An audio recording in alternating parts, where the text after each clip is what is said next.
પ્રણામ વિદ્યાર્થી મિત્રો, માધવ વિદ્યા સંકુલ ઓનલાઈન ટીચિંગમાં તમારું સ્વાગત છે। ધોરણ 5 विषय हिंदी में पाठ 4 सोच अपनी अपनी, इस पाठ के बारे में हम चर्चा करेंगे। तो विद्यार्थी मित्रों, यहाँ हम देखेंगे कि ये हमें चित्र दिया गया है। इस चित्र के आधार पर हमें वर्णन करना है कि इस चित्र में हमें क्या दिखाई देता है।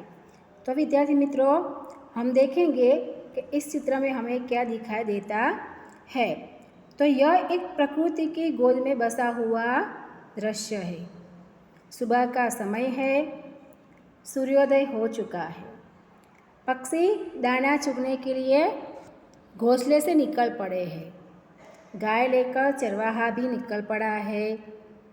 यहाँ हमें ये बगीचे का दृश्य भी दिखाई देता है। यहाँ 1, 2, 3 बच्चे हैं। जो 3 बच्चे हैं वो तितली को पकड़ने के लिए दौड़ रहे हैं और लड़का भी तितली को पकड़ने के लिए दौड़ रहा है। सुबह का समय है। यहाँ सूर्य, पर्वत, घर, मंदिर और मंदिर के पीछे 2 पेड़ भी दिखाई देते हैं। यह दृश्य बड़ा मनभावन लगता है। और यहाँ जो ये खेडूत है वो भी लकड़ी लेकर खेत में जा रहा है। तो इस तरह से हमें ये चित्र वर्णन करना है।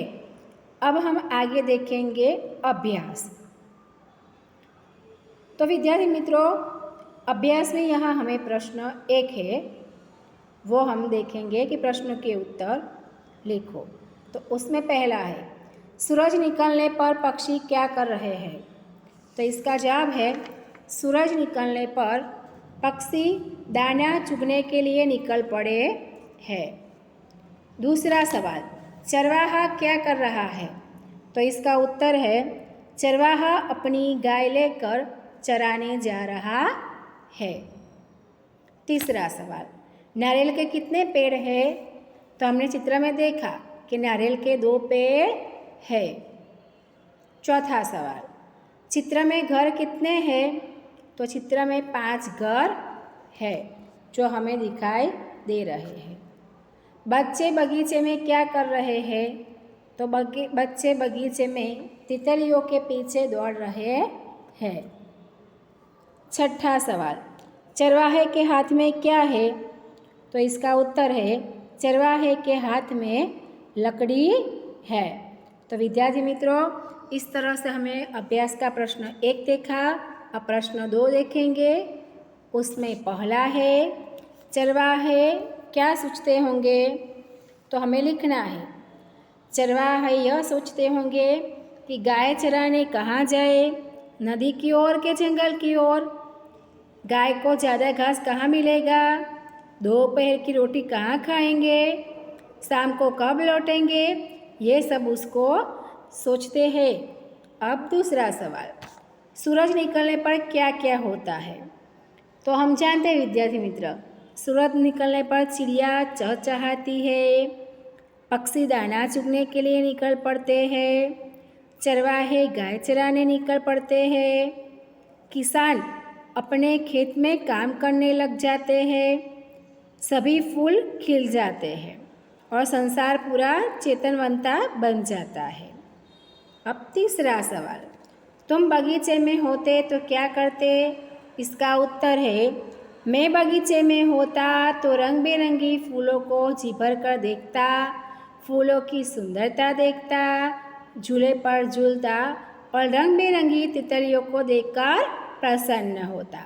इस तरह से हम लिख सकते हैं। चौथा सवाल, कुत्ता क्या सोच रहा है।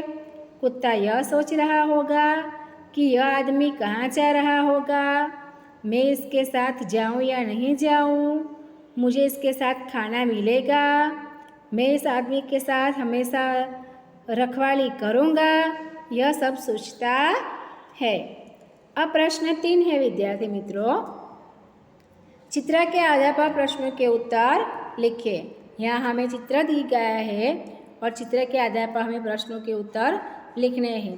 विद्यार्थी मित्र, ये कहानी हमें पता है कि वो टोपली वाले की कहानी है, जो टोकरी में टोपी भर के जाता है, पेड़ के नीचे रखता है पेड़ के ऊपर जो बंदर होते हैं वह बंदर उस व्यापारी की टोकरी में से टोपियाँ ले लेते हैं। जब वो उठता है तब देखता है तो सारी टोपियाँ गायब हो जाती है। तब वह नकल करता है तो बंदर भी उसकी तरह से नकल करते हैं और टोपियाँ फेंक देते हैं। इस तरह से वह अपनी टोपियों को बटोर कर चला जाता है। तो यह कहानी हम जानते हैं। तो इस चित्र के आधार पर हमें यहाँ लिखना है। पहला सवाल है, व्यापारी क्या ले जा रहा है? तो व्यापारी टोपियाँ ले जा रहा है। अब हम आगे देखेंगे। ये दूसरा चित्र, व्यापारी टोकरी कहाँ रखता है? तो चित्र में हमें दिखाई देता है व्यापारी टोकरी पेड़ के नीचे रखता है। आगे, पेड़ के ऊपर कौन है? तो हमें चित्र में यहाँ देखो विद्यार्थी मित्रों, यहाँ चित्र में दिखाई देता है कि पेड़ के ऊपर बंदर है। अगला चित्र, बंदरों ने टोपियाँ को क्या किया?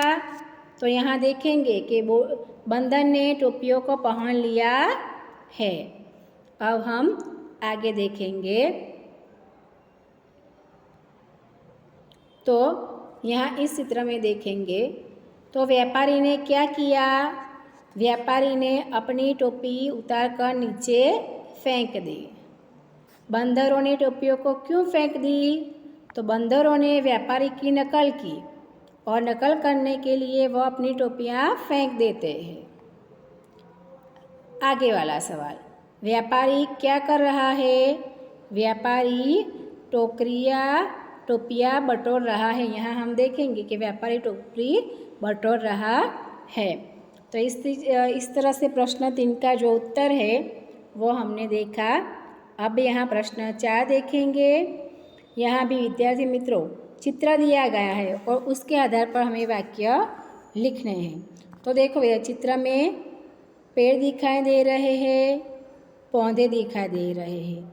यहाँ ये सब हरी घास भी दिखाई दे रही है। दूर दूर 3 पहाड़, 1, 2 और 3 पहाड़ दिखाई दे रहा है। ऊपर यहाँ खुला आसमान है। यहाँ ये फिसलन पट्टी जेने આપણે લપસણી કહીએ છીએ, यहाँ फिसलन पट्टी है। फिसलन पट्टी की दूसरी ओर यहाँ सीढ़ी है और यहाँ फिसलन पट्टी है। ऊपर ये लड़की है वो फिसल रही है। फिसलन पट्टी के पास यहाँ एक लड़का खड़ा हुआ है। दोनों भाई बहन हैं, दोनों खुश है। तो इस तरह से विद्यार्थी मित्रों इस पाठ का अभ्यास और स्वाध्याय आपको हिंदी की नोट में अच्छी तरह से लिखना है। प्रणाम।